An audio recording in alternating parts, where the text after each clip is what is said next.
क्या मैं भ्रष्टाचार કર્યો एक बी 25 વર્ષના ઇતિહાસના અંદર વડોદરાની ગુજરાતની ધરતીનો એક વ્યક્તિ એવું કહી દે કે મધુભાઈ કોઈને નોકરી આપી હોય તો રૂપિયા લીધા હોય, મધુભાઈને કોઈને કામ આપ્યું હોય તો રૂપિયા લીધેલા હોય, યા કોઈ જગ્યા ચૂંટણી ફંડવી લેવા ગયો હોય એવું સાબિત કરી આપે તો જીવનભરનું રાજકારણ છોડી દઉં અને લોકોની સેવામાં રહી જાઉં.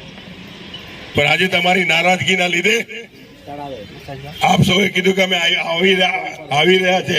તમે કહો 6 થી 6:30 ના અંદર આપ આવો. આટલી મેદનીમાં તમે આવ્યા છો, બહેનો બી આવ્યા છે. તો મારે આપ સૌને કહેવાનું છે કે આપ જે નિર્ણય કરશો કે મારે શું કરવું છે, કઈ પાર્ટીમાં રહેવું છે, કઈ પાર્ટીમાં લડવું છે, તમે નિર્ણય કરશો. એ નિર્ણય શહેર માથા પર લઈશ અને હું આગળ વધીશ. એના માટે આપણે સૌને ભેગા કર્યા. તો મારે બધાને એ જ વિનંતી છે કે આપ એક સૂરના અંદર કહો કે મારે શું કરવું છે.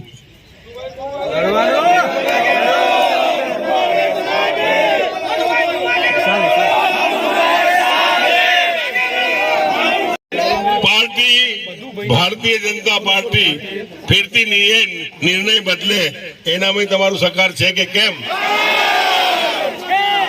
પાર્ટીમાં બી રજૂઆત કરીશું. પાર્ટી નહીં માને તો અપક્ષ લડીશું તમારા સહકારથી અને બીજી પાર્ટીથી બી લડીને આપણે વિકાસના કામો કરીશું. આ મીડિયાના સામે આપણે કહીએ છીએ. પાર્ટીથી લડવું, અપક્ષ લડવું, કેવી રીતે લડવું અને લડીને જીતીને બતાવવું અને તમારા કામો અધૂરા બાકી છે એ કામ કરી એ ખાતરી આપું છું.